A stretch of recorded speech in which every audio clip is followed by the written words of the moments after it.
एक रात थुंग थुंग काम से घर लौट रहा था। रात गहरी थी और उसे जल्दी घर पहुंचना था, क्योंकि उसे पता था घर पर उसकी बीवी और बच्ची उसकी राह देख रहे होंगे। लेकिन कुछ दूर जाते ही अचानक उसे सड़क के किनारे एक बूढ़ा आदमी दिखा।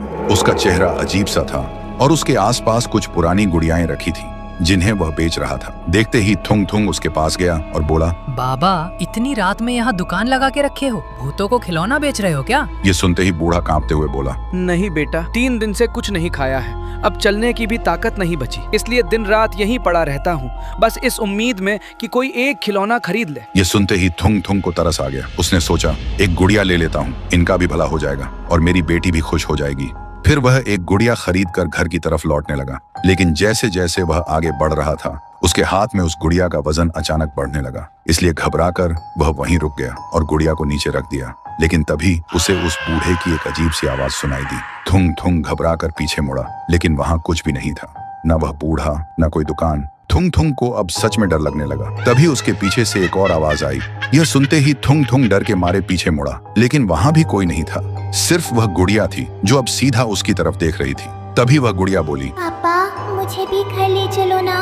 बोलते ही उस गुड़िया का आकार धीरे धीरे बड़ा होने लगा। यह खौफनाक नजारा देखते ही थुंग थुंग की सांसें तेज हो गईं और अगले ही पल उसे जोर का दौरा पड़ा और वहीं गिरकर मर गया। फिर सुबह उसकी बीवी और बेटी को पता चला, एक गुड़िया के साथ मीरा के पापा की लाश रास्ते के किनारे पड़ी थी, जो वह मीरा के लिए ला रहे थे।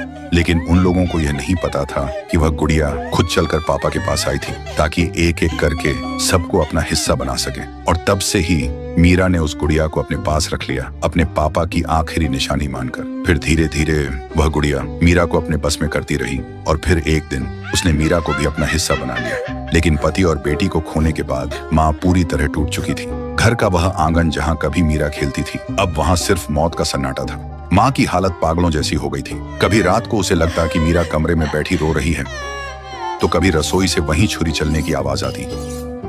लेकिन जब वह वहां जाती तो दिखाई देता कोई नहीं था। अब वह दिन भर रोते हुए गांव-गांव भटकती और चिल्लाती रहती, मीरा, मीरा, मेरी बच्ची, वापस आजा बेटा। पति के मरने के बाद वह टूटी जरूर थी, लेकिन मीरा के जाने के बाद वह पूरी तरह बिखर गई थी।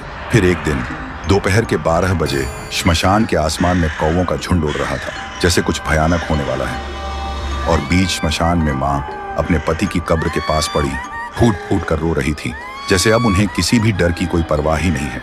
लेकिन तभी कब्र के ठीक नीचे से उन्हें एक आवाज सुनाई दी।